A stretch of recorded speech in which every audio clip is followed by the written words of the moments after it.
Bonjour et bonsoir à toutes et à tous. Bienvenue sur ce podcast de l'Enregistroscope. Merci beaucoup de nous écouter et d'avoir lancé ce podcast sur Dune. On espère vraiment qu'il vous plaira. Nous, on a pris un grand plaisir à le faire et on en est fiers. Maintenant, ce podcast a été enregistré en avril 2024. Vous comprendrez pourquoi est-ce que, tout d'abord, la configuration avec laquelle on enregistre est différente. C'est un détail, mais vous le remarquerez. Et dans un second temps, que nous ne parlons pas du décès de David Lynch survenu, évidemment, après avril 2024. David Lynch nous a tragiquement quittés en début 2025, si vous ne le saviez pas. On espère simplement que ce podcast vous plaira. N'hésitez pas à nous suivre sur les réseaux, à suivre ce que fait la production Drakkar. Et puis on se dit à très vite. Allez, ciao. Bienvenue sur le podcast de l'Enregistroscope. Je suis Dorian, je vais co-animer ce podcast avec mon ami et collègue Quentin. Bonjour Quentin, comment tu vas ? Ça va bien, et toi? Ouais, bien, on est chaud. Alors Quentin, pour te présenter, tu es cadreur, tu es également prestataire en captation vidéo et technicien pour le spectacle vivant, Tout à fait. et prod de l'émission. Exactement. Et oui, et tu t'es dit que tu pouvais me faire regarder le Dune de 84. Eh bien, merci beaucoup, c'est très gentil. Voilà, je m'en serais bien passé, mais merci. Alors, fallait bien contraster avec celui de Denis Villeneuve. Oui, ouais, on est. Alors là, ça, c'est un postulat de base sur lequel on est tous les deux d'accord direct. Ça, je suis tout à fait d'accord. Donc, on va parler donc du Dune de 84, donc sorti en 84, bien sûr, un long métrage space opéra américano-mexicain réalisé par David Lynch, crédité sous certaines versions au nom d'Alan Smithy. Au scénario, on retrouve également David Lynch avec un crédit un peu différent sur certaines versions. Le crédit Judas Booth, donc si ça vous évoque quelque chose, voilà, on aura l'occasion d'en reparler. Et produit bien sûr par la De Laurentiis Company, et dont la directrice de production était Raphaël De Laurentiis. Et le légendaire producteur Dino De Laurentiis travaillait dessus dans l'ombre depuis des années, pour un budget de 45 millions de dollars. Alors le succès du film est un peu controversé. Le film est complètement désavoué par son réalisateur, mais il a été instantanément culte, puisque dès sa sortie, malgré les retours critiques assez négatifs, il y a une petite partie de la communauté cinéma qui s'est mis à défendre envers et contre tout le film. Et aujourd'hui, il y a quelque chose que moi j'appellerais un phénomène générationnel, avec un gros point d'interrogation, puisque notre génération et la Gen Z semblent réhabiliter de plus en plus le film. Donc on va essayer de comprendre pourquoi. Alors, c'est toi qui as choisi de parler de Dune. Pourquoi est-ce que tu voulais parler de Dune ? Tout simplement parce que je l'ai vu étant jeune, du coup, assez jeune même. Et il m'a marqué parce qu'il proposait quelque chose d'assez différent de ce qu'on voyait dans la SF de l'époque. Et, autant que ce soit à l'année où il est sorti, ou autant qu'à l'année où je l'ai vu. Et voilà, pour moi, il reste intéressant malgré ses énormes défauts. Ça, je ne peux pas le nier. Ah, Mais il est très intéressant sur certains points. Et je voulais justement faire partie de cette petite réhabilitation, même si, bon, il y a un diptyque qui est sorti il y a peu qui va complètement l'éclipser. oui, qui l'éclipse complètement, on est C'est tout ça. à fait d'accord. Ouais. C'est un peu différent pour moi. David Lynch est alors bien sûr, c'est un des réalisateurs les plus importants vivants, voire de toute l'histoire du cinéma, et l'un des artistes les contemporains les plus suivis, les plus importants, voilà, en termes, voilà, donc c'est David Lynch, quoi. Mais personnellement, son art a toujours fait écho un peu dans ma vie d'artiste, etc. David Lynch fait écho à plein de choses. Il m'a un peu prouvé qu'on pouvait parler d'onirisme, de rêve, d'une réalité presque solipsiste et tout dans le cinéma, tout ça, et arriver à le mettre en scène bien avant que je découvre plein d'autres réels comme Bergman, n'importe. Et du coup, David Lynch est l'un des artistes les plus influents, bien sûr, du monde, mais personnellement dans ma vie. Donc du coup, on pourrait se dire, oui, j'aime bien le Dune de David Lynch, mais pas du tout. Genre de tous les films qu'il ait fait, de tout ce qu'il a fait, s'il y a un truc que je n'aime pas, que je n'ai jamais aimé, c'est bien le Dune de David Lynch.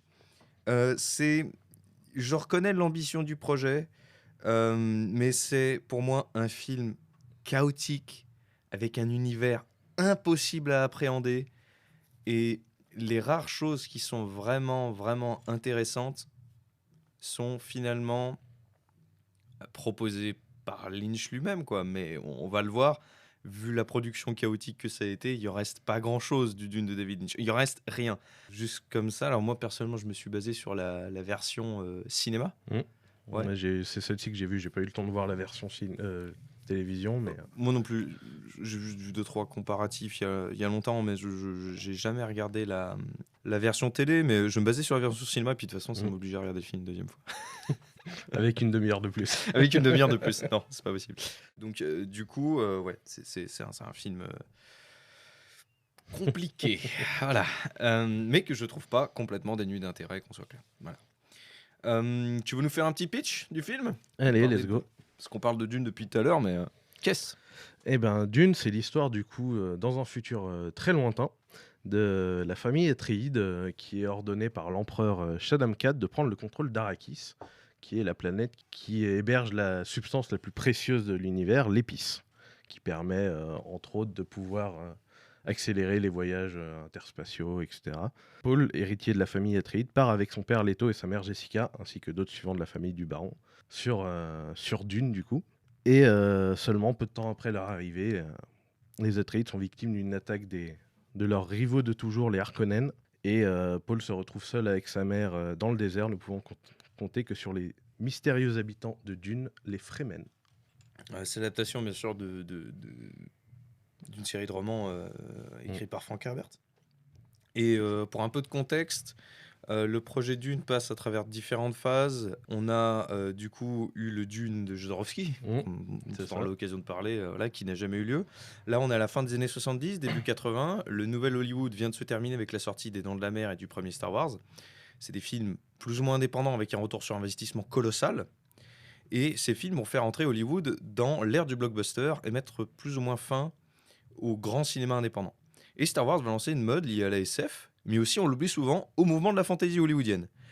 Et la fantasy hollywoodienne des années 80, moi, c'est une période que j'aime beaucoup personnellement. Et Dune semblait parfait en fait pour tout ça, parce que c'est plus ou moins de la space fantasy comme Star Wars. Donc il fallait sauter sur l'occasion. En plus, c'était l'un des piliers de la littérature anglophone, avec une fanbase déjà bien présente. Bref, c'est un projet parfait après Star Wars, dû à son approche de la science fantasy et de sa structure monomythique, puisqu'il reprend la structure du monomythe. Bref, il y avait une demande, et surtout, il y avait l'ambition d'un spectacle épique sur la spiritualité. Et personnellement, l'un des traits personnellement que j'apprécie le plus, finalement, c'est l'ambition du projet. Je sais pas ce que tu en penses, mais moi, c'est vrai que le propos sur la spiritualité, je le trouve intéressant. Je sais que David Lynch voulait s'axer là-dessus. C'est quelqu'un qui aime la méditation transcendantale, tout ça, qui n'a pas du tout affilié à la science-fiction de base. Et du coup, je trouvais que c'était une approche très intéressante dans la science fantasy. Je suis assez d'accord là-dessus, surtout que c'est assez proche au final du roman de Frank Herbert, où il axe évidemment beaucoup là-dessus, sur tout ce qui est mysticisme, mais aussi les religions, avec leur aspect spirituel, bon comme mauvais. Du coup, oui, je trouve que Lynch fait d'ailleurs mieux que Villeneuve, axe un peu mieux sur la spiritualité. Villeneuve, je l'ai trouvé un peu plus terre à terre. Je l'apprécie mieux comme ça aussi. Moi, je savais qu'il est peut-être moins expérimental, parce que bon, c'est du David Lynch, donc forcément, Ouais. voilà. Mais je le trouve moins expérimental, donc moins osé dans tout ce qui est spiritualité, tout ça. Après, je dirais pas que l'approche de Villeneuve est moins intéressante personnellement, parce que Non, pas moins intéressante, mais elle est différente. elle est très différente. Mais ce que je veux dire vis-à-vis de la spiritualité, je trouve quand même que il l'a exploré effectivement de manière plus terre à terre, avec des points de vue plus unanimes. Alors que là, c'est vrai que dans celui d'Evelyn, je suis surtout le point de vue de Paul. Mais et son parcours est vraiment très intéressant. Toutes les séquences qui concernent la méditation, les rêves de Paul et ce genre de choses, c'est parmi les plus réussis. On arrive à ressentir, on arrive à comprendre, on arrive à... Ça, c'est du David Lynch, justement. On arrive à comprendre à travers des images qui sont montées, qui sont hors contexte. Il arrive à créer un contexte et une signification grâce à une forme de montage alterné avec de la musique, de l'ambiance, des images parfois éclairées. Parfois, on ne sait pas ce qu'on regarde, mais on comprend où il va en venir. Et ça, c'est très réussi. Sur les scènes qui m'ont marqué, ce serait plutôt des scènes terre à terre, à l'exception d'une. C'est le voyage de Caladan à Arrakis, où justement il passe à travers, je me souviens plus le nom de ce système, et où tu vois le représentant de la guilde j'ai oublié le nom de la guilde aussi, le représentant de la guilde qui gère les voyages interspatiaux, d'ouvrir ce passage entre Caladan et Arrakis, et justement on retrouve ce côté très visuel, très expérimental, un peu comme les visions de Paul. Oui, complètement. Ouais. Et du coup, ça donne une compréhension un peu de ce que permet l'épice, et de quelle façon. Oui, oui, c'est vrai, oui. C'est un truc Mm. effectivement que oui, j'avais pas identifié, mais c'est assez juste effectivement la manière dont il identifie l'utilisation de l'épice, Mm. l'hyperespace, tout ça. Oui, effectivement, c'est vrai que c'est assez intéressant. C'est un peu le problème, c'est que le film n'a pas le temps et il n'y a pas de Mm. enfin, il y a pas de vraie préparation. C'est juste soudain, hop, on passe en hyperespace et du coup, il y a des éléments qui sont si on n'a pas deux trois clés pour comprendre l'univers de Dune de base, ça fait partie de ces éléments, je trouve, qui sont. Enfin, moi, la première fois que j'ai vu de tout ce que j'ai vu de Dune, c'était du coup le Dune de 84, la première fois que je l'ai vu. Mm. C'était le premier élément de l'univers Dune que je connaissais. Je connaissais même pas l'univers Dune avant de voir celui de David Lynch. Et je ne connaissais pas David Lynch non plus d'ailleurs quand je l'ai vu. J'étais vraiment jeune et c'est vrai que j'avais rien capté quoi que ce soit. Enfin, c'est un univers très difficile à appréhender. Mm. Mais de manière générale, effectivement, je note que la direction artistique, la plupart du temps, la direction artistique est vraiment très intéressante et parfois très belle. Mm. Et parfois, je dis parfois, parfois très belle. J'aime beaucoup cette introduction, moi personnellement. Visuellement, il y a le moment. Parce que un gros reproche que j'ai à faire à Dune, je ne crois pas du tout à l'univers qui est proposé. Mm. À aucun moment, je ne me sens je ne me sens voyager en space opéra, je ne me sens connecté spirituellement au film. Aucun moment, vraiment aucun moment. Il y a juste, parmi les un ou deux moments où ça arrive vraiment, l'introduction de la maison Harkonnen avec Mm. leur planète, qui Ouais. c'est le moment où vraiment, ouah, on te pose une ambiance, tu comprends ce que l'univers signifie, tu comprends ce que la maison Harkonnen représente instantanément avec quelques visuels. Tu représentes l'empire complètement avec ce plan, tu sais, Mm. cette espèce de panoramique où tu vois une espèce de labyrinthe vert gigantesque Ouais. se perdre au milieu d'un mur d'immeubles. Enfin, c'est une espèce de couloir hyper étroit, très sombre, très glauque. Enfin, Mm. c'est un moment où vraiment oui, ok, là, ça y est, on est catapulté au milieu de l'univers de Dune. Je me sens vraiment pris dans l'univers de Mm. Dune à ce moment précis. Ouais. Enfin, le problème de ce film, c'est qu'effectivement, comme tu dis, il n'a pas le temps. Ils ont fait un film à la base, le premier montage, il me semble qu'il devait durer 3 heures. Non, 3h30, ouais. Ouais, c'est ça, 3h30 même.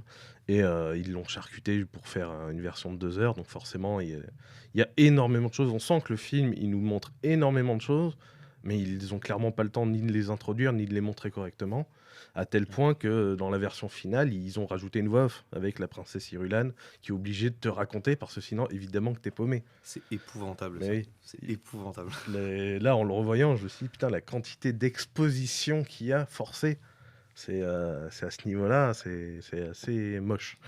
Ça, je suis C'est une d'accord. catastrophe. Ce moment est Mm. l'un.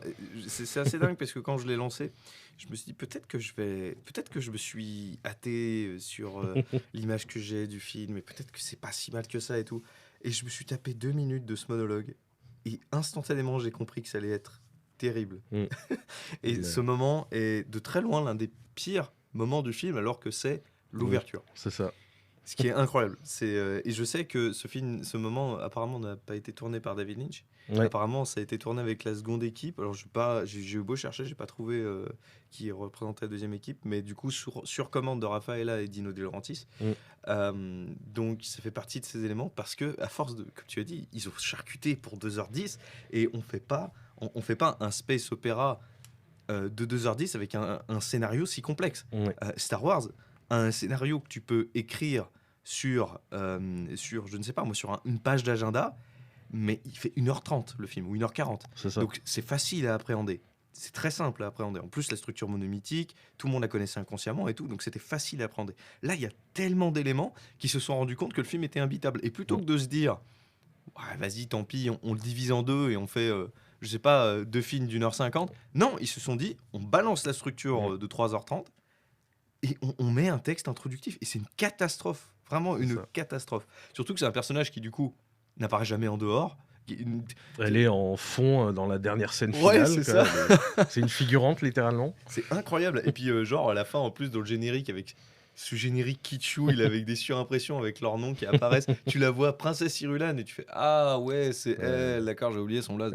C'est incroyable. Entre le montage que je trouve, voilà, et puis le déroulement de l'intrigue. Enfin, voilà, quoi. Ça fait partie de ces trucs qui sont complètement rushés, mais adaptés. On a le temps de faire des copains-copains avec des combats au bouclier, voilà. mais on n'a pas le temps de poser l'intrigue. Enfin, moi, il y a l'un des moments les plus frappants, c'est toute d'une partie 2. C'est toute d'une partie 2. Moi, c'est un truc qui me fait hurler de rire parce que c'est ah, ça y est, tu es Zofremen. Ah, voici ton nom. Ah, ok, super. Ouais, hop, on a réussi. Après, bam, ils enchaînent. C'est en fait, je suis votre Jésus à vous. Ah, ok, super, c'est super bien et tout. Et en fait, je suis super fort. Regardez, paf, il fait péter son caillou en polystyrène là. Et d'un coup, ils savent tous le faire. Et du coup, allez, c'est bon, on peut aller C'est attaquer, ça. on peut aller attaquer la bataille finale. Tu fais, qu'est-ce qui se passe? Voilà. Ouais, c'est pour ça que je suis très curieux de voir si elle sort un jour cette version de 3h30, parce que je me dis, les scènes, ça doit être vachement mieux apportées. Oui, moi aussi, je pense qu'en fait, beaucoup de questions qu'on se pose durant Mm. ce film sont simplement C'est résolues ça. par les versions originales, sachant qu'il a écrit son script comme ça. Alors, du coup, pour citer David Lynch en interview, voilà, il a bien dit que dès le moment où il a fait le script et que il savait que ça allait mal se passer, enfin, simplement, il a dit, je savais que je n'allais pas avoir la final cut, mais il n'a pas trop expliqué comment ça s'est passé, donc je pense qu'il avait déjà une pression de la part des De Laurentiis. Et il savait que ça allait pas bien se dérouler. Et il avait l'angoisse, il a expliqué tout ça, c'était une catastrophe. Et du coup, ouais, c'est vrai que bah, ça se ressent, quoi. Mm. Ça se ressent, quoi. On sent qu'il a pas pu faire ce qu'il voulait. Alors, on en parlera, mais il y a d'autres problèmes dans la production. Oui. Mais voilà. Mais alors, ça tombe bien que tu parles de cette version, parce que du coup, en me renseignant sur le film, à sa sortie, j'ai découvert des critiques qui trouvaient le film homophobe. Et je vais, du coup, je veux juste embrigader doucement sur le chemin. Je sais que apparemment Frank Herbert s'était fait, donc apparemment Frank Herbert, voilà, c'est établi, il était plus ou moins homophobe en fait quand il écrit ça, donc la caricature volontairement homosexuelle des Harkonnen et tout, machin, c'est associé au cannibalisme, c'est associé à plein de choses pas cool, donc voilà. Frank Herbert, le matériel de base, c'est homophobe, voilà. Mais alors, le truc, c'est que moi, je l'ai appris après. Et la première fois que j'ai vu le Dune de David Lynch, je me suis dit, alors, c'est surtout ce qui est mis en cause, tu sais, c'est la scène avec le baron Harkonnen qui regarde Sting, enfin, Fade Rosa. Ouais. Fade, Ouais, c'est ouais, Fade Rosa. Et il le regarde, et genre, il le regarde, genre, machin. Alors, moi, la première fois que je l'ai interprété, d'abord, j'avais rien capté. Et ensuite, quand j'ai vu plus tard les noms Harkonnen et machin, je me suis dit, ah, en fait, c'est un truc sur l'inceste. Ils sont cannibales, incestueux, machin. J'avais pas du tout capté ça. Et il y en a beaucoup vraiment qui l'ont interprété comme quelque chose d'homophobe, alors en faisant des allégations. Alors moi, pour lequel, par contre, là, je trouve ça va un peu loin. C'est vis-à-vis du sida, tout ça. Alors, j'ai regardé des trucs genre, ouais, à un moment, il utilise son sang, je sais pas quoi, il y a du sida. D'accord. Là, de ce côté-là, j'ai pas du tout été. Du coup, de ce côté-là, j'étais pas du tout.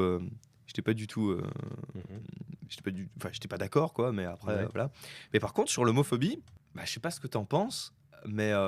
Alors, je connais très bien David Lynch. Mhm. Il a fait techniquement l'un des films LGBT majeurs du début du XXe siècle, qui est Mulholland Drive, du coup. Mhm.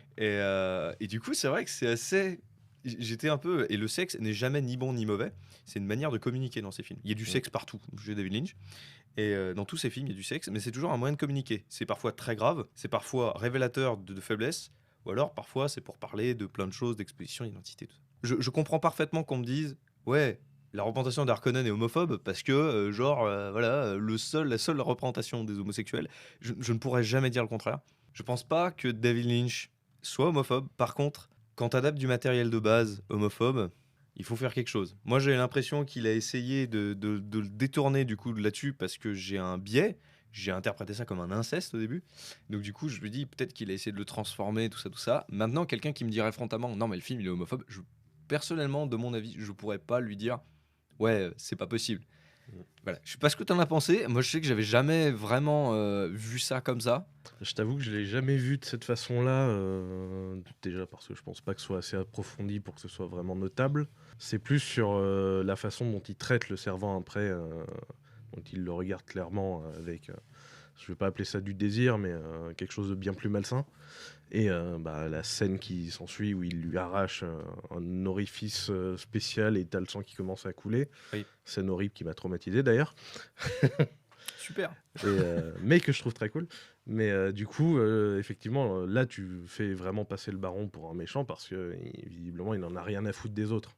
Oui. Mais après, sur le côté homophobie, je sais pas du tout. Je l'ai Ouais, pas moi non vraiment. plus, je l'avais jamais. Du coup, je me suis retrouvé vraiment con, je suis en mode ah, ok. Puis après, j'ai commencé à regarder. Alors, Frank Herbert, voilà, c'est établi, mais du coup, Mm. sur le Dune de David Lynch, j'étais en mode ouais, c'est un peu chaud parce qu'il le matériel de base du coup est plus ou moins homophobe. Alors, pour avoir lu du coup, alors j'ai lu, c'est un peu compliqué, mais j'ai commencé à lire la partie 2 pensant que j'avais la partie 1 chez moi. Et du coup, vu que je bitais rien en moitié de course, je me suis dit, bon, je vais attaquer la partie 1. J'ai commencé à lire la partie 1, que j'ai réussi à dégoter, et j'ai pas eu le temps de la terminer. Du coup, j'ai lu 2 morceaux de partie.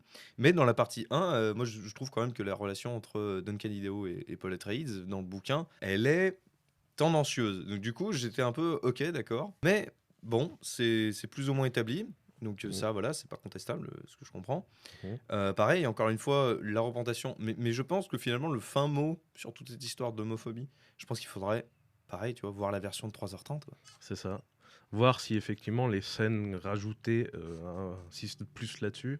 Et effectivement, que de toute façon, en adaptant un matériel homophobe, ben, il y a forcément un truc qui s'en ressent, puisque tu adaptes forcément des scènes qui sont importantes. Ou alors, faut Donc, l'oblitérer comme celui de Villeneuve, quoi. ouais, d'une autre façon, du coup. Ouais. Mais Villeneuve, il a fait des gros choix artistiques, mais il avait plus de temps aussi pour le faire. Ouais, puis il y a plus de budget aussi. Voilà. Bon, après, les budgets sont clairement pas les mêmes, il y a Oui. 40 ans d'écart, quoi. Oui, il y a 40 ans d'écart, ouais. C'est ça, mais ouais, du coup, on pointe encore un problème, c'est la durée du film qui est bien trop courte et Bien sûr. le montage. Le montage qui est une catastrophe. Le genre, montage est une catastrophe, mais je trouve que il y a des scènes qui marchent bien. Ouais. Elles sont trop courtes, mais tu sens qu'elles sont trop courtes, mais il y a des choses qui marchent. Après, moi, une scène que j'aime beaucoup, c'est celle de l'attaque de la moissonneuse. Ouais, moi aussi. C'est l'une des Avec, seules que j'aime. C'est ça, avec l'iconisation du verre des sables qui marche super bien. Ouais, qui est magnifique, quand même. Il y a un truc en le revoyant qui m'a fait rire, c'est vraiment, tu prends celui de Denis Villeneuve, ils sortent, ils font venir les mecs, allez, venez. Ouais. Là, vraiment, Paul, il bouge pas le cul de son siège et il tapote les épaules Ouais. des mecs qui passent. Puis du coup, il se passe la scène où il ressent l'épice.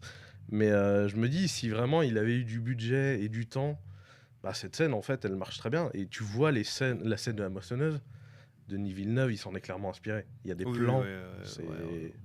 Ouais. bah, l'inspiration, je dis pas de la copie, Ouais, parce que faut ouais. pas déconner. Mais En tout cas, ouais, peut-être pour 2-3 looks ou ce genre de choses, je comprends.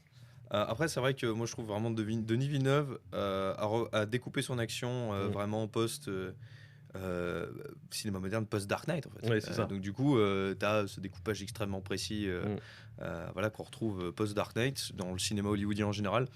Je trouve pas que l'action soit incroyable, mais je trouve que l'action est lisible. Mm. Et, dans celui de David Lynch, et c'est plutôt cool parce qu'il n'y a pas grand chose de lisible d'habitude. ouais.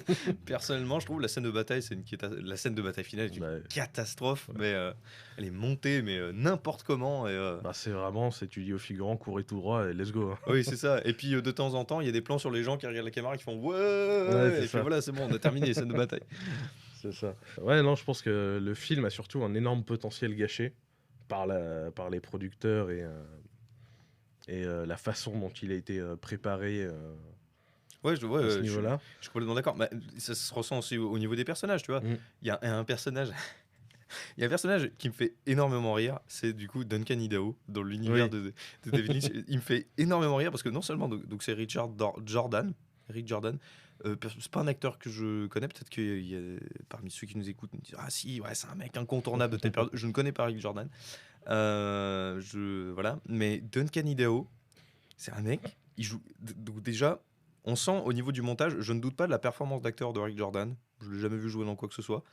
Mais déjà, je trouve qu'il joue très faux. Mais je pense que ça vient du sélection. Je pense que, comme plein d'éléments, comme des plans où il y a des personnes qui rigolent au milieu dans le champ, clairement, en gros plan, ce genre de choses, je pense clairement qu'il y a un problème de montage. La sélection des rushs n'a pas été suffisante. Il n'y avait pas un assez grand nombre de prises. Et du coup, il y a des prises qui sont clairement très mauvaises qui ont été sélectionnées. Et toutes les prises avec Rick Jordan sont non seulement incroyables parce qu'il joue très très mal, mais c'est littéralement le mec qui dit ah bonjour, je suis Duncan Idaho. Il arrive, il fait oui bonjour, ah il est super fort, et après il repart. Et après il revient ah bonjour, je suis Duncan Idaho. Ah Duncan, comment tu vas? Je vais bien, au revoir. Il repart. Et après tu le vois mourir et t'es censé ressentir quelque chose genre non Duncan Idaho, mon dieu c'est horrible. Et c'est un moment qui m'a fait hurler de rire le moment où je l'ai vu, et c'est parce que t'es censé ressentir quoi. Ouais, bah. Et je pense qu'il y a aussi ça, c'est que Je comprends pas pourquoi De Laurentiis, par exemple, s'est dit, ouais, enfin, peut-être que c'était un problème de cachet. Genre, il dit, merde, on a Mm. payé. Alors, je sais qu'il y a des acteurs qui apparemment n'apparaissent plus dans la version, alors ils sont crédités et tout. Et je pense que la version, tu vois, la version de Rick Jordan de Duncan Idaho, pour moi, elle aurait dû être effacée du montage, en fait. Vraiment, elle aurait dû être Ouais. effacée du montage. Elle fait partie de ces trucs. Ou alors fusionner à l'écriture, ils auraient dû se dire ouais vas-y on prend tel personnage, on prend Duncan Idaho, on prend le baron, on prend le duc Leto, hop on les fusionne et puis on en fait un bloc. C'est ce qu'a très bien fait Peter Jackson en fait. Alors Mm. voilà, c'est pas la même chose, mais c'est voilà. D'ailleurs le Dune de David Villeneuve tient plus de celui de Peter, tient plus du Seigneur des Anneaux de Peter Jackson que du Dune de David Lynch, mais voilà, mais il y a plein de personnages comme ça qui auraient dû être fusionnés, faire quelque chose avec. Il y a la relation entre Shani et Paul, faut en Ouais. parler. C'est une catastrophe. Ah, c'est pareil, je sais pas ce qu'il y avait dans la version originale, mais là, le montage marche pas du tout. Ah, et puis, genre, ça m'a frappé, c'est entre la partie 1 et la partie 2, Mm. il y a le retour de la princesse Irulan qui fait une espèce de fondu enchaîné en parlant et blablabla, et il se passe à ça, il se fit intégrer chez les Une, Fremen, et puis on l'appelait comme ça, et puis machin. Tout est raconté en scénar, donc ça représente une moitié d'intrigue, tu vois. Genre, c'est épouvantable, et au milieu de tout ça, t'as Shani, que t'as vu 2 fois, qui lui fait juste un sourire et qui applaudit parmi les autres, et la relation entre Shani et Paul se développa et devient, enfin bref, se transforme en relation amoureuse, et tu le vois juste sur un plan, ils se font un baiser, et tu fais t'es qui? On t'a vu 2 fois, tu ouais. vois? Parce qu'il faut toujours penser une adaptation. C'est bien beau de dire oui, mais les gens qui parlent de Dune, ça ils connaissent. Normalement, un film, c'est un film. Ouais. Donc il faut qu'il soit compréhensible en tant que film. Tu peux pas juste dire, ouais, genre, ah ben, Shani, tout le monde la connaît, donc on n'a pas besoin de la présenter, on la voit 2 fois, et puis c'est bon, elle fait un bisou à Paul, tout le monde le sait. Non, tout le monde le sait pas, quoi. Et en même temps, s'il y a une voix off par-dessus, c'est bien que ça a dû être charcuté à mort et que les mecs ont dû rajouter la voix off par-dessus pour expliquer ce qui n'est pas. Mais bon, c'est vrai que rajouter une voix off pour expliquer 1 heure et demie de montage manquant, c'est quand même pas top. Ah, c'est pas top, non. Non, c'est Ah non, clairement c'est pas pas top. ouf. Une bonne Mais vieille voix off des familles, là, non, ouais, c'est pas fou, hein, c'est pas fou. Ça, ouais, puis c'est c'est tout ce qui. vraiment ta suspension d'incrédulité, elle marche pas du tout, quoi. Ah, elle vole en éclats, là. Ouais, c'est ça. Elle est dézinguée. Enfin, moi, je le dis, hein, moi, elle est détruite. Il y en a, j'ai vu sur des. J'ai quand même checké un peu les forums parce que. J'ai quand même checké un peu les forums sur les retours parce que vous tapez forum d'une de David Lynch. Alors là, c'est la guerre. C'est la guerre entre ceux qui l'aiment et ceux qui l'aiment pas. Et il y a parmi les arguments, c'est genre, oui, Star Wars, il a un texte introductif. Genre, Star Wars, ça fonctionne tout simplement parce qu'il y a un texte avant qui est légendaire, c'est il y a longtemps dans une galaxie lointaine. Mm. Et dès le moment où tu vois ce texte, t'acceptes tout. C'est pour ça que c'est bien fait, en fait. Mm. Là, t'as une personne sur fond bleu qui se met à parler dans une tenue chelou et qui commence à te dire oui, bonjour, je suis la princesse Urilan. Et là, t'es en mode qu'est-ce qui se passe? Et là, elle Ouais. commence à te dire baron Harkonnen, machin. Donc après, quand il y a tout le reste qui arrive avec Shani, avec machin, t'es pas prêt. Mm. Et t'as pas ta suspension consentie d'incrédulité. Et c'est pour ça que moi, le pire défaut que je trouve à ce film, du coup, je le dis, son point faible ultime, c'est qu'il est inconsistant. En tant que film, il a pas de substance. C'est ça. C'est un montage. Donc ouais, t'as un délire un peu France 5, genre vraiment avec oui, bonjour, on va vous parler, je sais pas moi, vraiment de la bataille de Marignan, ou genre de choses. Et puis toutes les 3 batailles, genre t'as une reconstitution avec un acteur payé en costume qui fait qui gueule un petit coup, ouais, et après il y a une bataille low budget quoi, C'est ça. qui se déroule. C'est ça en fait Mm. Dune. J'ai l'impression de voir une version docu France 5 et c'est une fiction quoi. Ah, c'est clairement un cas d'école sur comment ne pas faire un bon montage, quoi. C'est comment tenter de rattraper les meubles alors que pour des raisons à la con en plus. Mm. C'est vraiment les mecs voulaient une version de 2 heures parce que ça se faisait. Ouais. C'est L'Universal n'arrivait pas à la vendre. Ouais. c'est Ils ça. n'avaient pas à la vendre. Ouais. Ce qui est complètement débile, hein, parce Mm. qu'encore une fois, ils auraient découpé le truc en deux, en plein milieu. C'est ça. Ils l'auraient vendu comme 2 parties. Enfin, Ça, surtout que le film, il a quand même des choses à proposer. Parce qu'on sent que les scènes, il y a des choses qui sont montrées, mais pas complètement. On sent qu'il y a quand même du travail en dehors de ce qu'on voit. Et puis tu prends, mine de rien, ce qu'elle propose en termes de SF, le Dune de David Lynch, à l'époque, c'est quand même très différent de ce qu'on voyait. Tu prends Star Wars, justement, tu vois l'esthétique des vaisseaux, des uniformes, tout ça de David Lynch. Ouais, ça change complètement. Oh. Et ça me rappelle du coup le Dune de Jodorowsky où tu prends les vaisseaux de Moebius qui sont les designs sont incroyables mais ils sortent complètement Ouais. du carcan de ce qu'on connaît encore actuellement. Ça, c'est tout à fait vrai. Ouais. Faire différent, ça, Mm. c'est vraiment cool. Et c'est vrai qu'il y a un truc que je le reconnais aussi, c'est que on parle du Dune de Jodorowsky, mais quand on connaît le projet de Jodorowsky et quand on regarde le Dune de David Lynch, c'est Mm. deux projets complètement différents. Ouais. Ils auraient pu se dire, ouais, on va reprendre des assets de l'ancien et faire quelque chose. Et à part quelques trucs de Giger, tu sais, genre chez les Harkonnen, genre avec la tête et Oui. tout, avec la bouche, il y a très très peu de choses Mm. qui appartiennent au Dune de Ouais, Jodorowsky. Et c'est très positif en fait, parce que ça veut dire qu'il y a vraiment une intention créative Mm. derrière. En C'est même ça. temps, voilà, on est face à un créatif, à vraiment un créatif, et en plus, à un producteur, certes, qui est réputé difficile, très Mm. difficile, mais qui est réputé pour être plus cool que les majors. Voilà, hein. C'est à prendre avec des pincettes, mais plus cool que les majors. Donc du coup, t'avais quelque chose d'ambitieux. Encore une Mm. fois, moi, c'est l'ambition du projet qui est ouf. Et c'est vrai que tout ce qu'on demande, finalement, c'est une bonne vieille version de 3h30. Je pense C'est que ça ça. n'arrivera jamais. Mais ou alors, Mais- si à part s'il y a une version, tu sais, s'il y a les rushs restants qui leak un jour Ouais. et qu'il y a des fans qui se mettent à remonter le film, je vois pas comment il pourra apparaître. D'une a Ouais. vraiment, enfin, David Lynch a vraiment dit genre ouais, no, Ouais. fini, voilà. Donc du coup, non, moi c'est un truc. Et je suis tout à fait d'accord avec toi, hein, tout ce qui est, tu l'as dit, le ver d'Arrakis, Ouais. l'attaque, moi pas de la foreuse, de Une moissonneuse. la moissonneuse, l'attaque de la moissonneuse d'épices, enfin la moissonneuse d'épices, tout ça, c'est un moment de réussite pure et dure. C'est C'est ça. vraiment, c'est parmi les seuls trucs. Moi, c'est marrant parce que donc j'ai mis 3 séquences vraiment cool Ouais. et c'est les seules séquences que j'aime. Et après tout le reste, en fait, pour moi, c'est pas possible. Tu sais, tout l'univers que Lynch a apporté. Mhm. Donc tu sais, notamment avec les, comment ça s'appelle, les pistons manta, tu sais, le truc Oui, les où- mantas, ouais. le truc, non, tu sais, la boîte, l'espèce de boîte à chaussures avec une lampe au bout qui permet de tirer des rayons invisibles qui explosent. Ah, les. J'arrive pas à croire que je viens de prononcer cette phrase, mais Ouais, je sais plus. Les modules étranges. les modules étranges, merci, les modules étranges. Alors, problème, c'est pas du tout introduit, Ouais. donc du coup ça paraît what the fuck pour les fans de Dune et pour un spectateur lambda, donc du coup c'est genre qu'est-ce qui se passe. Et je me souviens qu'il y a quelqu'un qui a comparé, oui, ça utilise le Kiai et tout. Alors, peut-être dans l'idée, peut-être dans l'ambition, mais je veux dire, je fais du jujitsu. Du coup, je sais ce que c'est qu'un Kiai, et ça n'est pas du tout. C'est pas ça, un Kiai. Il y a un moment, il y a un plan incroyable. Je crois que c'est, je suis plus sûr. Je crois que c'est Stilgar qui fait un Kiai qui est face à la cam et qui sourit un petit peu, genre il laisse échapper un rire. Et je me dis, mais tout est là, quoi. Ouais. C'est genre, t'as l'idée, t'as l'exécution. Un acteur qui peut pas s'investir plus que ça, qui trouve ça ridicule, et juste un moment, what the fuck, en art massif, quoi. Mm. Qui est complètement hors contexte du C'est livre, ça. qui est complètement hors contexte du film.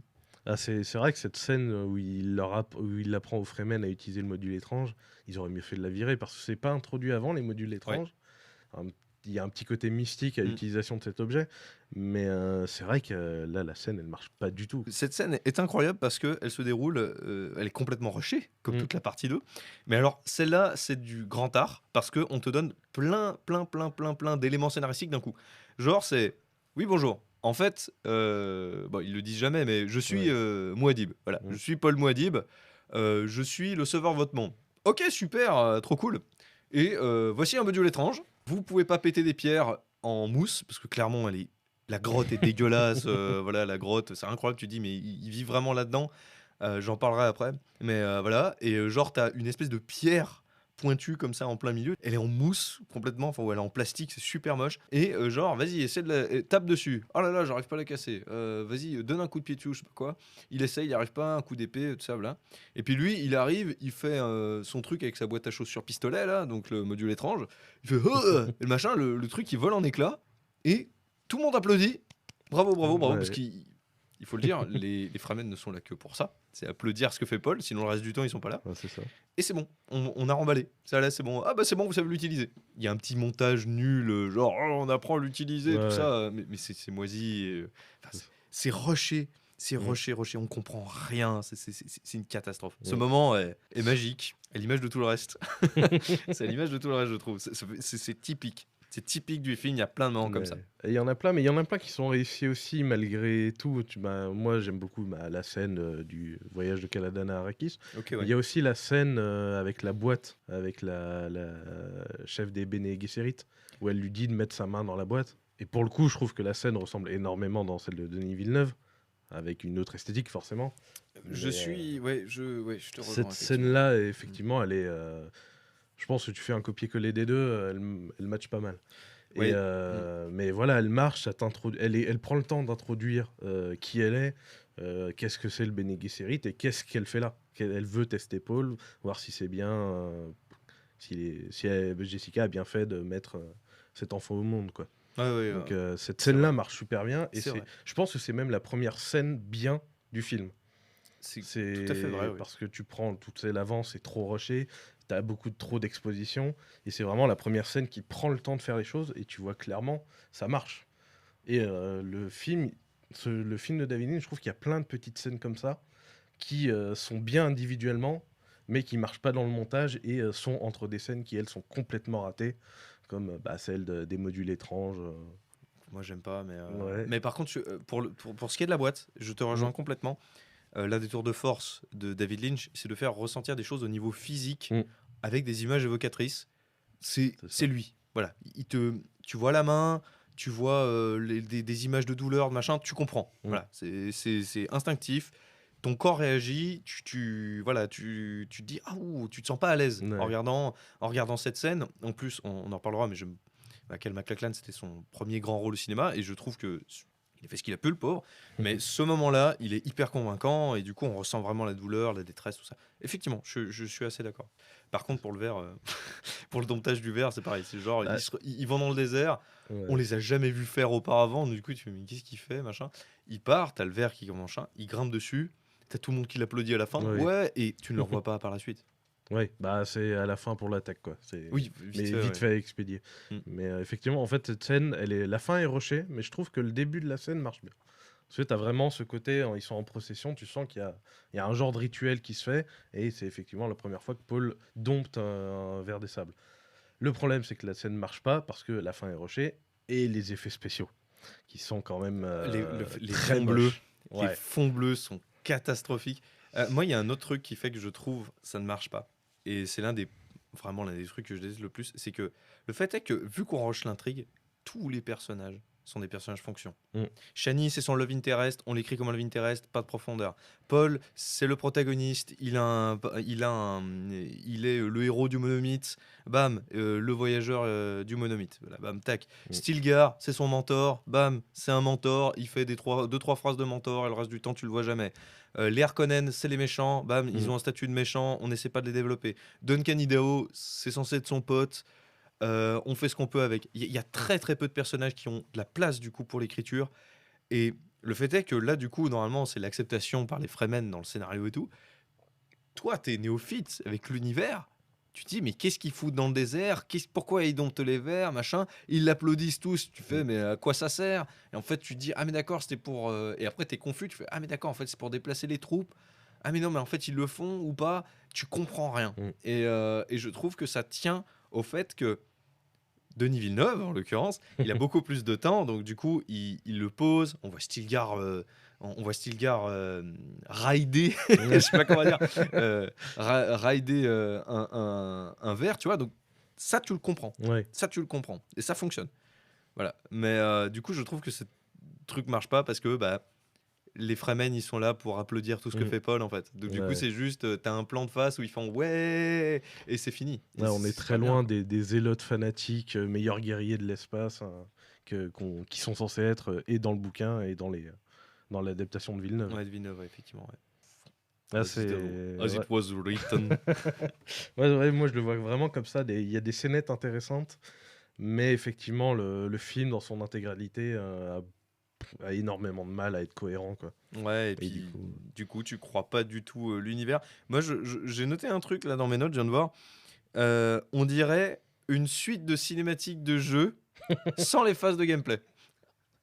Et Ouais, c'est très marrant, en mais vrai, je c'est trouve totalement ça, on ouais. dirait une Ouais, ouais. suite de cinématiques de jeu, sans les phases de gameplay. C'est genre, c'est littéralement, voilà, bah, tu prends ta manette, tu lances le truc, t'attends pour jouer et au lieu d'avoir une phase de gameplay, ça skip à la cinématique suivante et tu fais: «Mais qu'est-ce qui se passe?» Ouais, ouais, Voilà. mais oui, je pense que l'analogie marche super bien, ouais. Ouais, je trouve ça C'est ça. ça Non, par c'est contre, il y a cool. un autre bon point que je voudrais aborder aussi, c'est la musique. Et ça, pour le coup, la musique, moi, OK. je la trouve très bien, déjà parce OK. qu'elle est surprenante de la part du groupe Toto, qui est le groupe qui fait la musique. Et je trouve qu'elle, pour le coup, elle pose mieux l'ambiance à ce niveau-là, que ce soit dans le thème de Dune qui réagit au moment fort et autres. La musique, je trouve qu'elle renforce le côté mystique de Dune et de Arrakis et Mmh. des Fremen. Je trouve qu'elle elle apporte ce côté un peu grandiloquent. Moi, pas du tout. Alors, j'aime bien Toto, de base, enfin, comme Mm. ça, quoi. Ça s'écoute. J'ai regardé tout le film. J'ai essayé de repasser vite fait après l'OST. Et je me souvenais pas du tout de la musique, ni rien, machin. Ça m'a pas frappé. Je trouve. Ouais. Ouais, c'est effectivement un point récurrent des gens Mm. qui défendent le film. C'est justement, ouais, l'OST, elle est ouf et tout. Je dirais pas qu'elle est mémorable au point de l'écouter À part, ouais. à part, mais effectivement, je trouve que dans l'action, elle marche bien. Elle accompagne bien le truc. Et sans forcément en sortir et devenir un truc que tu vas chantonner sur le chemin du boulot, mais Ouais. vraiment, elle accompagne bien le truc. Et c'est peut-être, elle rattrape, à mon avis, certaines scénettes aussi. Ok, d'accord. Bah, peut-être. Parce que franchement, moi, je l'ai pas du tout trouvé mémorable ni rien. Et je l'ai trouvé très discrète. Et je trouve pas du tout qu'elle pose une ambiance. On dirait une musique très générique, personnellement. Voilà. Enfin, en plus, je suis un peu tristou de me dire que je suis sur Jodorowsky, ça aurait été Pink Floyd quand même. Ouais, mais c'est Mais pareil. Est-ce qu'ils auraient fait un bon truc ou est-ce que ça aurait été générique, peut-être? Je sais pas. ah, peut-être, oui. Ah, c'est C'est. possible, hein, c'est possible. Je Le t'avoue. connaissant Waters de l'époque, non, je pense pas, parce que Mm. que tu vois les bandes originales qu'il faisait, voilà, c'est assez ouf. Mais c'est un point, effectivement, c'est marrant parce que la musique, c'est un point que j'ai vu souvent ressortir. Mm. Moi, voilà, je dis rien. Encore une fois, je n'ai pas de jugement houleux sur le film. C'est juste là, en tant qu'objet, je crois pas en l'univers, je me sens pas investi Mm. dedans. Et je l'ai vu, du coup, c'est la troisième fois que je le vois. Et c'est toujours pareil. Et en plus, le truc, c'est que je m'en souviens toujours très bien. Et à chaque fois, je me dis, ah, peut-être qu'il est pas si mal. Et là, bam, c'est la deuxième fois, du coup, que je le revois. Voilà. T'avais d'autres points à aborder, peut-être? Non, après, c'était plus autour du film en Ouais, soi. on peut parler de la production du film. Ouais. Alors, alors c'est une production très compliquée. De Laurentiis, il sort du rachat des droits de Dune, depuis le projet du Dune de Jodorowsky. Il cherche à faire fructifier les droits. Et puis, il y aura notamment une tentative de projet de Dune avec Ridley Scott, c'est écrit par Frank Herbert.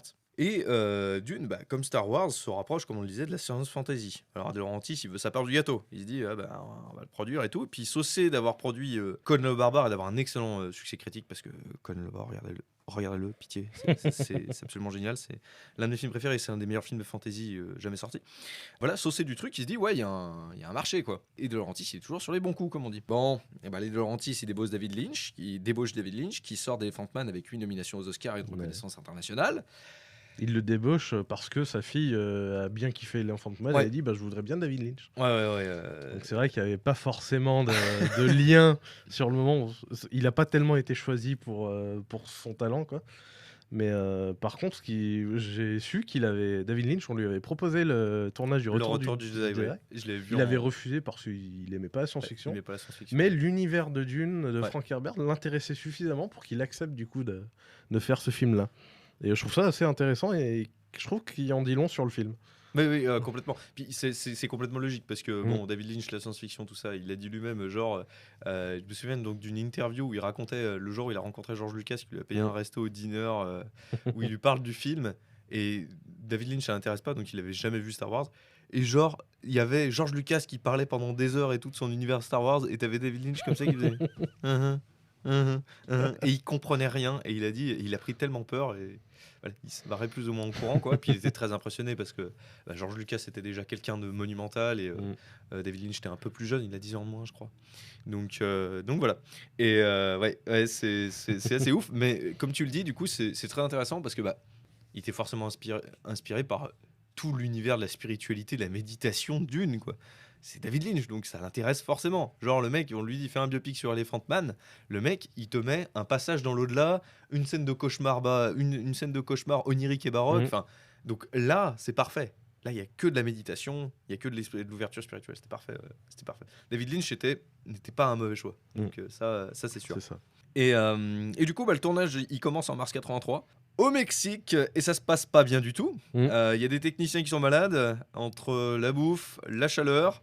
Il y a une ou deux interruptions de tournage qui ont déjà eu lieu parce que les De Laurentiis, ils n'arrivent pas à s'entendre à cause des divergences artistiques. Mhm. Il y a des techniciens qui sont non qualifiés. Alors ça, c'est un truc que j'ai appris en faisant le truc. Ouais, Il y avait apparemment des techniciens qui ne savaient pas du tout ce qu'ils foutaient là. C'est Et, ça. Ils ont pris des mecs, ils les ont payés au lance-pierre Ils et ont puis ils se payé sont au dit tiens, lance-pierre, on va aller sur un énorme film. Ouais, ouais. Et moi, à chaque fois à chaque fois que je lis cette anecdote, j'imagine, tu sais, la bataille de la moissonneuse avec des mecs qui savent pas comment on pose des lumières et un décor. Et je me dis, ouais, tu m'étonnes, c'est casse-gueule. C'est ça. Voilà. Lynch dira, je cite, je ne savais même plus ce que je faisais, c'était un long cauchemar. Oui. Ça, c'est, Il y voilà. avait même, j'ai lu aussi qu'il y avait des pannes de courant qui ont dû Oui. interrompre le tournage. Des pannes de Mais courant. plusieurs, pas juste une de temps en temps. Ouais, effectivement, ouais. Pareil, voilà. Mais c'est les coupes budgétaires à la De Laurentiis, quoi. Ouais, c'est ça. Donc c'est un long projet très difficile qui va le solder donc, par une version de 3h30 au début, considéré par un non exploitable selon certains distributeurs. Alors, selon certains, par la Universal. Selon d'autres versions, c'est les De Laurentiis directement qui auraient dit non, tu me fais pas un film de 3h30 avec ton montage. Mhm. Et bref, dans tous les cas, ils vont remonter entièrement le film en ajoutant donc la magnifique introduction avec Virginia Madsen.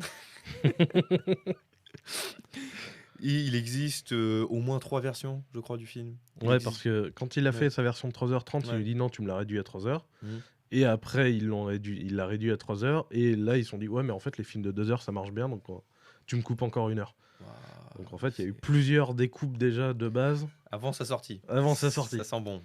Et il y a eu une redécoupe après pour Ouais. la version Pour la télévisée. version télé. Et il me semble qu'il y a plusieurs versions télévisées. Je Ah, suis pas sûr de c'est cette info, mais je crois c'est bien un qu'il y a bordel. plusieurs versions télévisées. Mais voilà. Alors, la version cinéma qui fait office par les fans de Director's Cut, alors je tiens à préciser en tant que fan de David Lynch, c'est absolument faux.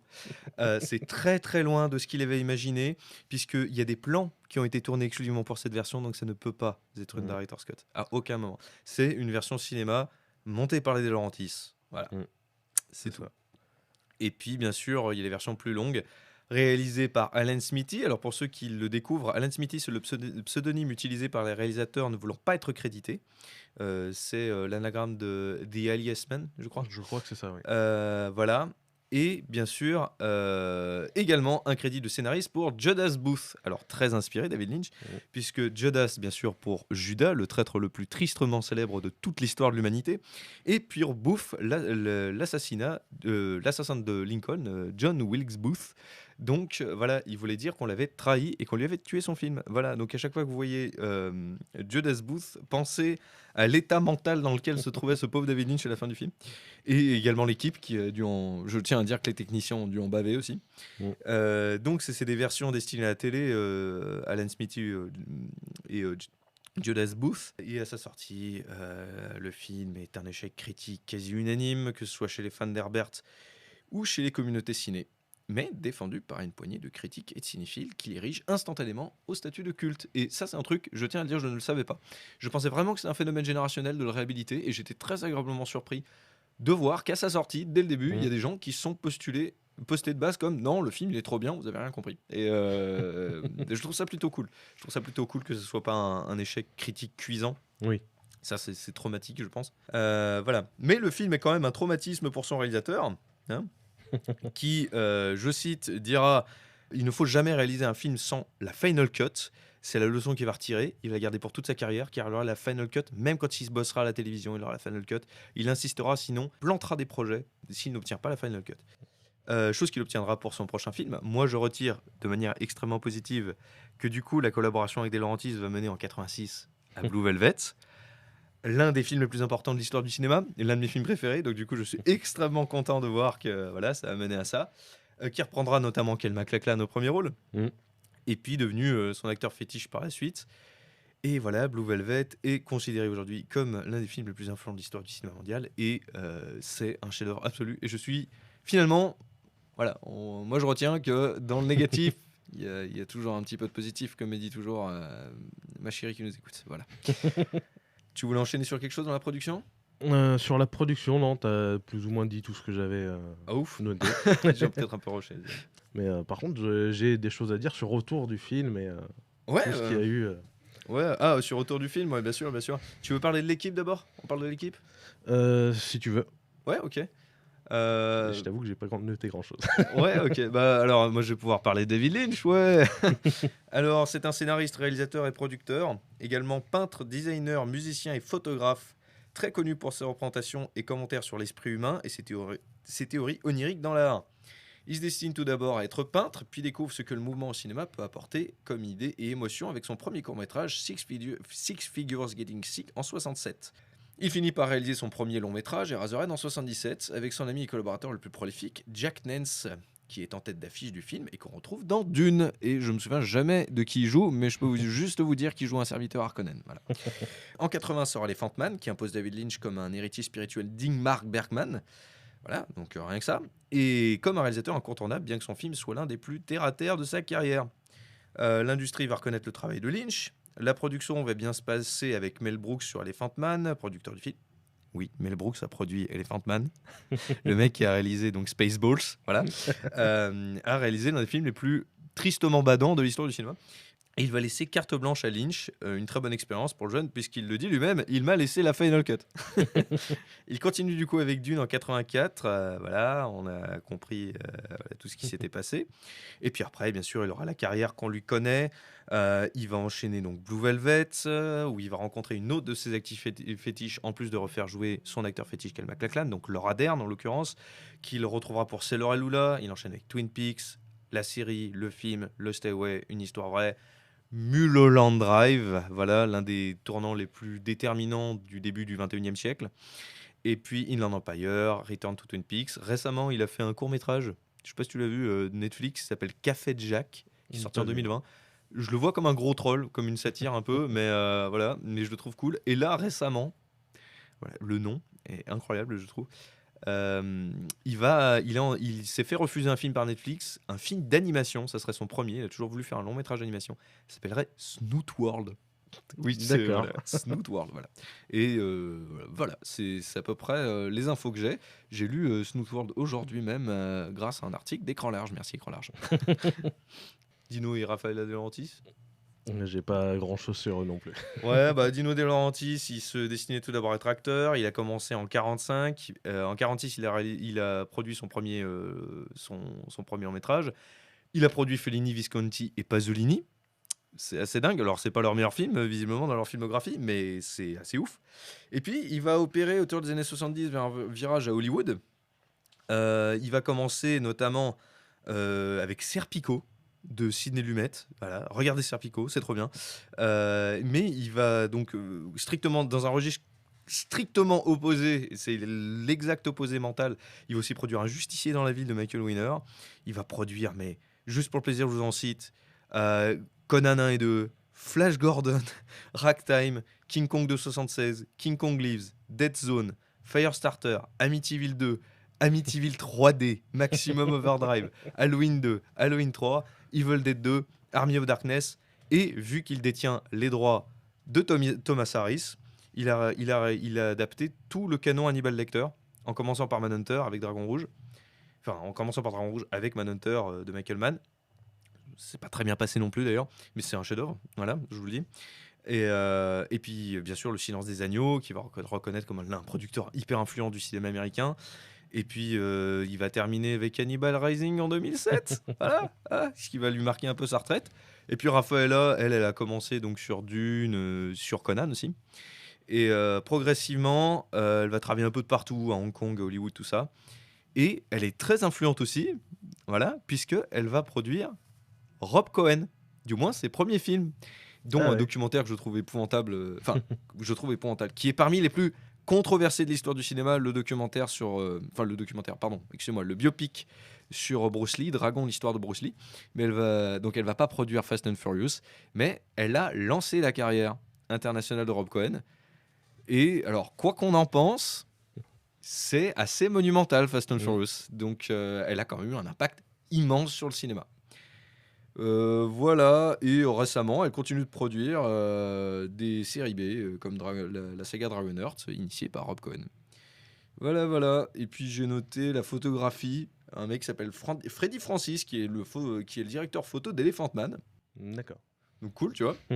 Et voilà, il a fait une histoire vraie aussi, David Lynch, et puis Les Nerfs à vif de Scorsese.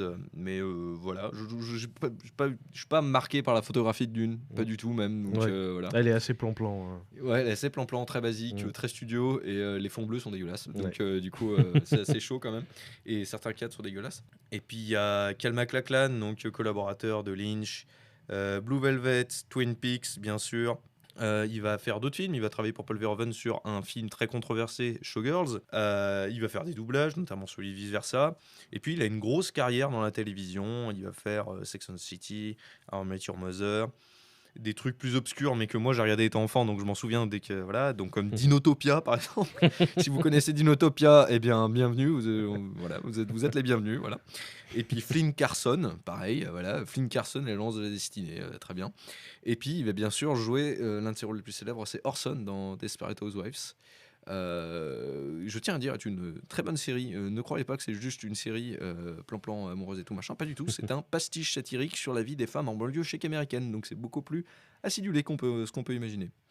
Et puis, pour terminer, j'ai noté en costume, moi, Bob Ringwood, que je connaissais pas du tout, et je l'ai noté parce qu'il a fait les costumes des Batman de Burton et les costumes d'Excalibur, qui est l'un de mes films préférés aussi, et l'un des meilleurs films de fantasy de cette période, bien meilleur que Dune. Donc voilà, c'est à peu près tout. Donc voilà, pour l'équipe, t'avais peut-être d'autres noms? Non. Oh, d'accord, Non, ok. vraiment. Pour l'équipe, t'avais rien noté. J'avais rien noté. Osef, ok, très bien. Et puis très bien, donc auteur du film, tu veux... Vas-y, attaque, si tu veux. Eh ben, on peut commencer déjà par l'évident. Jodorowsky's Dune, ouais. Non, je pensais au livre d'abord. Ah, bien sûr, au livre. Alors, j'ai noté très peu de choses, mais oui, vas-y, ouais. Moi, je vais raconter la petite anecdote qui lui a donné l'idée du livre. C'est que du coup, il était journaliste, Frank Herbert, et à un moment, il se renseignait sur les Oregon Dunes, qui est la plus grosse étendue de sable côtière des États-Unis. Et à l'époque, le ministère de l'Agriculture des États-Unis a tenté d'utiliser des herbes pas très gourmandes en eau pour tenter de ralentir la propagation du sable. Du coup, éviter que le sable se répande sur le reste du territoire. Du coup, ça lui a donné l'idée de Dune. Du coup, avec ce sable. D'où les épices. Exactement. D'accord. Et ok, tout c'est le fou. délire écologique de reverdir du arrakis qu'ont les Fremen, absolument. D'accord, Donc, ok, super, voilà. trop bien. Voilà, que dire de plus sur le livre? Bah, à part lisez-le, parce qu'il aborde énormément de thématiques sur le rapport à la technologie, sur l'écologie, hein, déjà à l'époque, sur le transhumanisme, les manipulations génétiques, sur la géopolitique, notamment sur les religions aussi, et le contrôle qu'elles ont sur la population. Et tout ce qui est mysticisme. Oui, qui est absolument Voilà, fabuleux. Ouais. c'est ça. Et puis les parallèles à l'histoire aussi. Ouais. Ouais, C'est ça. bien Et, sûr. Ouais. et un des points que j'avais pas abordé pour le film, mais c'est le côté très aristocratique des Bien sûr. maisons de Dune, qui sont les principales acteurs de cet univers-là. Il est très présent du coup dans l'œuvre d'Herbert, et je trouve qu'il l'a assez bien retranscrit dans le Dune de David Lynch, avec les costumes, puis vraiment ce côté très familial qu'il y a avec le rapport entre le duc Leto et Paul, mais aussi les servants comme Duncan Idaho et Gurney Halleck par exemple. Donc je trouve que ce rapport-là est assez bien gardé dans celui de Lynch. Ouais, bien sûr. Oui, effectivement. Mais, oui. c'était une petite juste. aparté. Mais c'est tout à fait vrai, Voilà. effectivement. C'est un truc qu'on n'avait pas noté, mais oui, je suis tout à fait d'accord avec toi. Et voilà pour le livre, à part de le lire, j'ai pas grand-chose de plus à rajouter. Oui, pour l'avoir lu, alors voilà, pour l'instant, je suis pas Au moins les premiers tomes. je suis pas un méga fan. Ouais, le cycle de Dune, quoi. Moi, j'ai C'est commencé à lire comme je disais, les deux premiers. Du coup, j'ai 2 morceaux de début, mais c'est quand même très intéressant. Ouais. Je suis pas non plus dans le marqué à vie là pour l'instant, Mais voilà. Et puis on peut peut-être parler aussi on en parle rapidement Ouais. parce que ça sert à rien d'en parler. Il Bah, y a il y un a un très documentaire bon sur le sujet. documentaire voilà, qui Voilà. le fait. Tout le monde en parle. C'est l'un des projets les plus célèbres l'un des films non jamais réalisés les plus célèbres de l'histoire du cinéma. Le Jodorowsky's Dune de donc c'est un documentaire réalisé par Frank Pavich de 2013. Regardez-le, il est disponible sur arte.tv sur YouTube. Donc regardez-le, franchement. Donc en gros, en 75, les droits sont acquis par Jean-Paul Giblon, Michel Seydoux et Jodorowsky. Il développe le projet avec Jean Giraud, le dessinateur de BD, donc pas le réalisateur de La Soupe aux choux. Jean Giraud, donc le dessinateur BD connu entre autres sous le nom Moebius. Dan O'Bannon, réalisateur de Dark Star et scénariste, enfin réalisateur, co-réalisateur non crédité de Dark Star, responsable des FX et responsable du scénario de Alien. H.R. Giger, bien sûr, artiste plasticien extrêmement célèbre, et Chris Foss, un dessinateur de BD. À la base, c'était un projet donc, de 12 heures de film avec un casque délirant, comme Mick Jagger des Rolling Stones. Ouais. Voilà. T'avais Orson Welles. Il y avait Orson Welles. Son paiement de son salaire, c'était une carte blanche chez Maxime, c'est-à-dire que la production allait lui payer jusqu'à la fin de ses jours des repas chez Maxime. Voilà.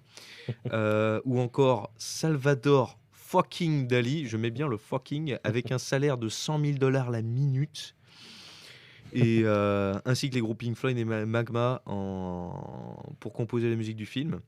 Alors il y a plein de concept art qui ont leaké, voilà, c'est Bah, utilisé par il y les a tout le studios. bouquin avec les concept art et des vaisseaux notamment qui. Ah ouais, il suffit qui de est regarder magnifique. Alien et genre tu regardes le bouquin, Mm, tu regardes Star Wars, tu regardes le bouquin, enfin c'est chaud quoi, c'est vraiment chaud. c'est ça. Tout le travail est utilisé, Blade Runner aussi bien sûr. Mm.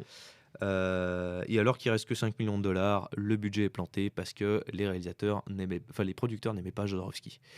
Parce que voilà, il a réalisé La Montagne Sacrée et se lancer dans un 12 heures de Jodorowsky, c'était peut-être un peu too much, tu vois. C'est ça. Moi, je pense que, juste un aparté, je ne pense pas que ça soit grave que le film. Il y en a plein qui disent oh, ça aurait été trop bien, ça aurait été trop bien.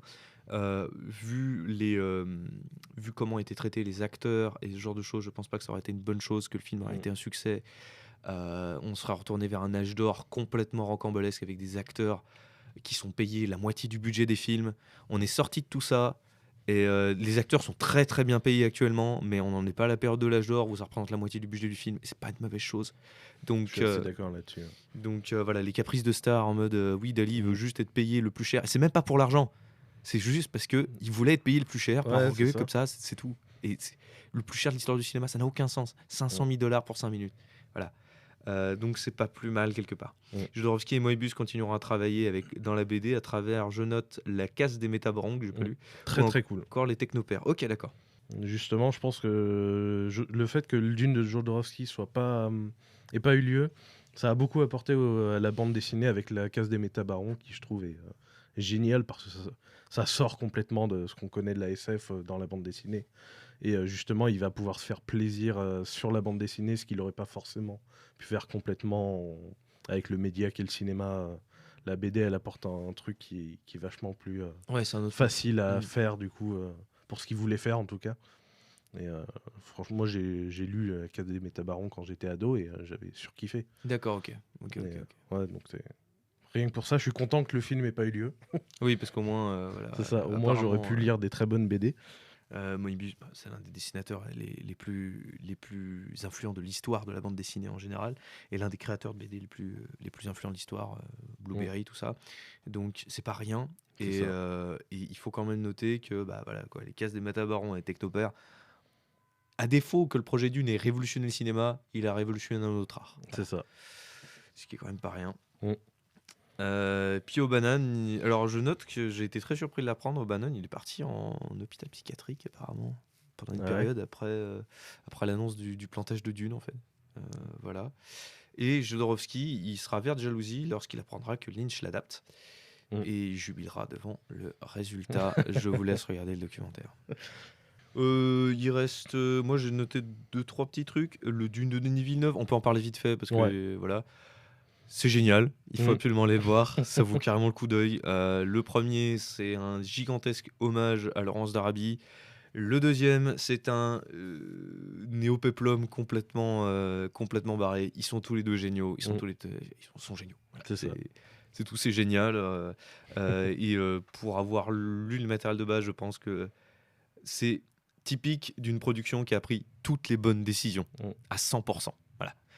Bien sûr, les choix bien sûr, de Denis Oui. Villeneuve aussi qui sont. Voilà. Mais ça reste des choix artistiques. Les choix artistiques, ouais, c'est clairement. Voilà. Alors, on en rigolait parce qu'à la base, j'avais prévu de regarder la série TV Ouais. Dune. J'ai pas eu le temps. Je suis un peu déçu. Voilà, les retours critiques semblent plus que mitigés, mais j'ai rencontré quelqu'un qui est fan de Dune et qui m'a dit que c'était l'adaptation la plus complète qu'il ait vue. En même temps, c'est une série, donc elle a plus de temps pour pouvoir adapter son sujet. Je pense qu'elle a justement eu les avantages qu'a pas eu Dune de David Lynch Ouais, sur bien le sûr, ouais. temps, en tout cas d'écran alloué. Ouais, Mais carrément. après, j'ai l'impression qu'il me semble qu'il manquait de moyens. C'est une série, surtout à l'époque, dans les années 2000, les séries n'avaient pas le même budget Ouais, que maintenant. que maintenant, ouais, clairement. Donc clairement, ça se ressent. Et quand je l'avais vu de mémoire, ça m'avait pas marqué plus que ça. Ok. Ça n'avait pas l'air si fou que ça. Effectivement, il prend plus de temps, mais de mémoire, il en faisait pas quelque chose de très forcément très bon, quoi.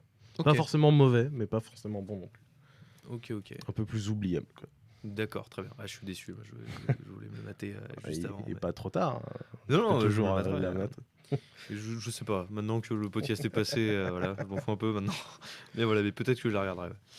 Et puis, j'ai noté du coup les 2 jeux Dune de 92. Parce que tu as peut-être quelque chose à nous dire à ce sujet. Ouais, bah, oui, d'ailleurs, apparemment, les deux ont été préparés en parallèle. Oui, je ne savais pas. Et moi non plus, je l'ai appris il y a peu. Et du coup, en fait, au départ, ils ont. Alors, tout d'abord, pourquoi tu veux nous parler du jeu? Eh ben parce que c'est à travers le premier jeu vidéo Dune que j'ai connu l'univers Dune. Et qui, comme lui étant fortement inspiré du Dune de David Lynch, bah, indirectement, c'est à travers ça que j'ai découvert le Dune de David Lynch. Donc voilà, petit jeu développé par Cryo Interactive. Le premier, ouais. C'est ça. Et du coup, ouais, les détenteurs du droit de Dune à ce moment-là ont proposé le projet à deux boîtes, puis au départ à Cryo, qui a commencé à faire un truc, et puis après, ils l'ont proposé à Westwood. À Studios. Westwood, ouais. Exactement. Ouais. Alors là, Et sauf que Cryo, ils ont dit non, en fait, vous ne retirez pas le truc comme ça. Et l'avantage, c'est qu'ils avaient une version à proposer qui a plu aux détenteurs des droits, qui ont dit du coup, on va développer les deux. Donc il y a le premier qui est sorti. Moi, j'ai noté en 90, mais. Ah, ok, pardon. Moi, je notais au 92, mais ok. Mais Très bien, ouais, mais et peut-être, voilà, donc qui est un peu un mélange de genres un peu spécial, dans la mesure Mhm. où c'est un point and click narratif slash jeu de stratégie en temps réel. Non, en temps réel. C'est ça. Enfin, temps réel. On va revenir sur le temps réel. Mais voilà, Ok. donc on jouait Paul Atreides, et, qui du coup arrive sur Arrakis, et à partir de là, on suit plus ou moins le déroulé de l'intrigue, à quelques différences près. Il y a des extraits du film dedans, je crois. Dans la version PC, il me semble qu'il y a des extraits du film. Ah, ouais. Et, Et puis, alors moi j'ai bien noté le 2, ouais, effectivement, Ouais. parce que, alors personnellement, vu que je m'intéresse beaucoup à l'histoire du jeu vidéo et aussi du cinéma, mais voilà, je m'intéresse beaucoup à l'histoire du jeu vidéo. Dune 2 est l'un des jeux les plus influents de l'histoire du jeu vidéo. sans Dune 2, le monde du jeu stratégie serait radicalement différent. Complètement, ouais. C'est sans Dune de David Lynch, le jeu vidéo serait différent dans les jeux de stratégie. C'est incroyable parce que je n'y pensais pas du tout, mais oui, c'est complètement. C'est mon vrai. argument, Chuck. Alors c'est vrai que Dune 1 se rapproche du film, mais moi j'ai lu que Dune 2, ils se sont pas du tout. Non, basés par sur contre, le- sur le film, quoi. ils sont beaucoup inspirés du précédent jeu de Cryo. Ils ont quand même travaillé en commun avec eux. Mm. Et du coup, ils ont. Par contre, ils ont complètement développé leur truc. Ça passe sur un jeu de stratégie que maintenant on qualifierait de plus standard. Ah oui, ouais, complètement. Mais ils ont complètement posé les standards de ce qu'ils faisaient.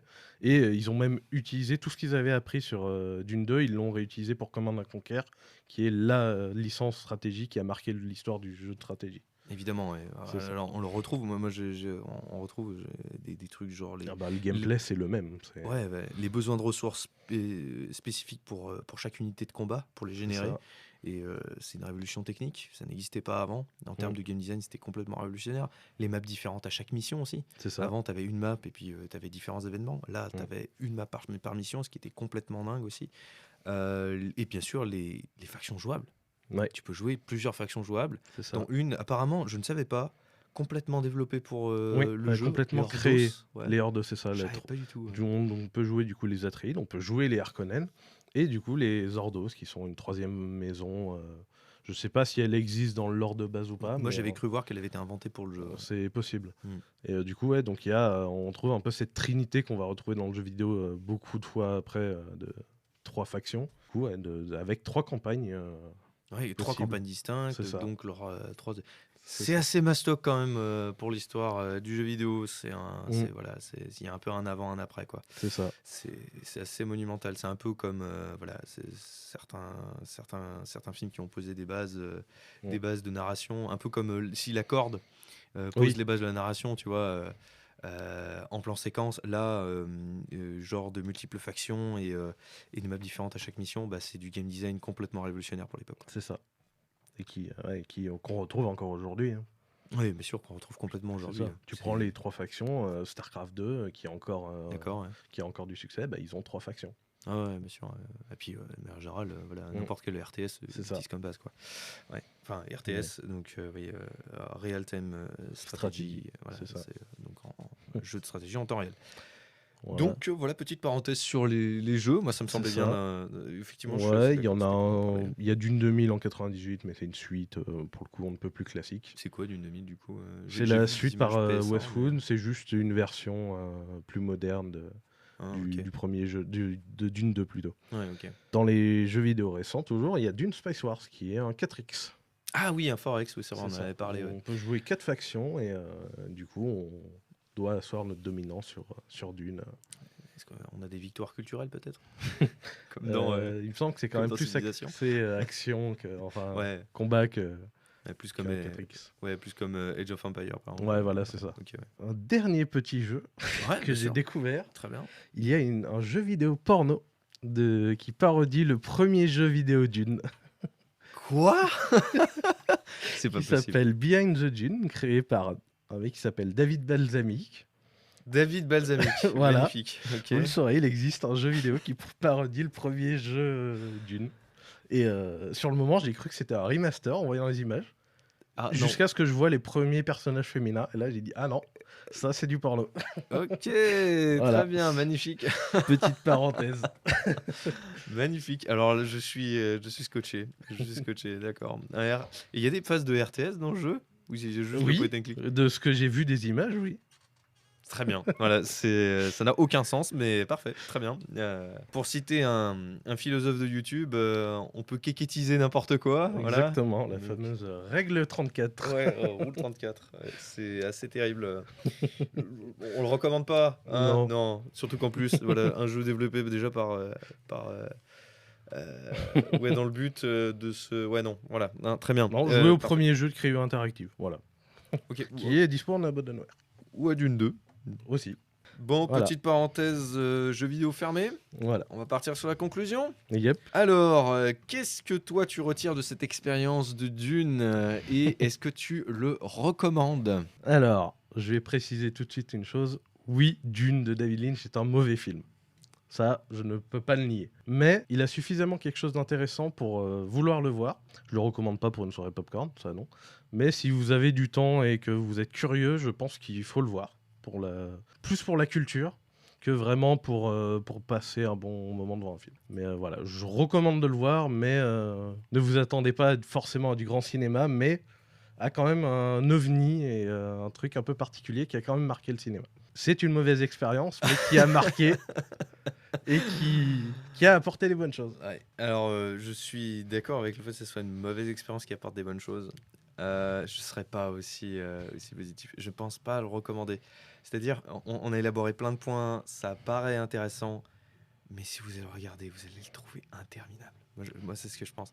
Je le recommande que dans quelques configurations extrêmement précises. C'est genre, vous vous dites, ouais, j'adore David Lynch, je veux voir tous ses films. Bon, il manque celui-là. Allez, faites-vous un Dune de 2h10. Vous aimez beaucoup l'univers de Dune, vous essayez de voir tout ce qui a été adapté, vous vous êtes tapé la série. Bon, bah, regardez-vous le film. C'est genre, je pense que c'est. Voilà. J'ai pas vu la série, mais de ce que j'en entends dire, voilà, c'est probablement mieux finalement de regarder le film de David Lynch. À part dans ces cas de figure-là, je peux pas le recommander parce que c'est dur.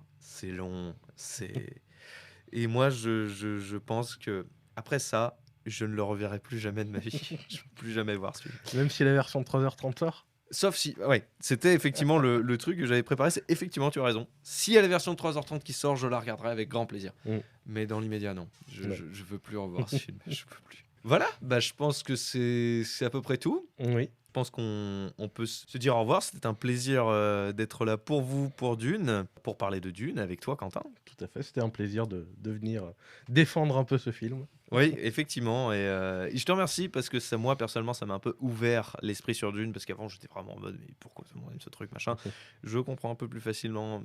Et surtout, restez ouvert d'esprit, voilà. Regardez des films, c'est le plus important. On vous dit à bientôt. N'hésitez pas à nous suivre sur les plateformes. N'hésitez pas à nous suivre sur Insta. Bref, sur les plateformes dans lesquelles on participe. Au nom de Drakkar Productions, notre production qui produit donc cette émission, l'Enregistroscope. C'était Dorian et Quentin. Et je vous dis ciao, bye bye. Allez, salut. Salut!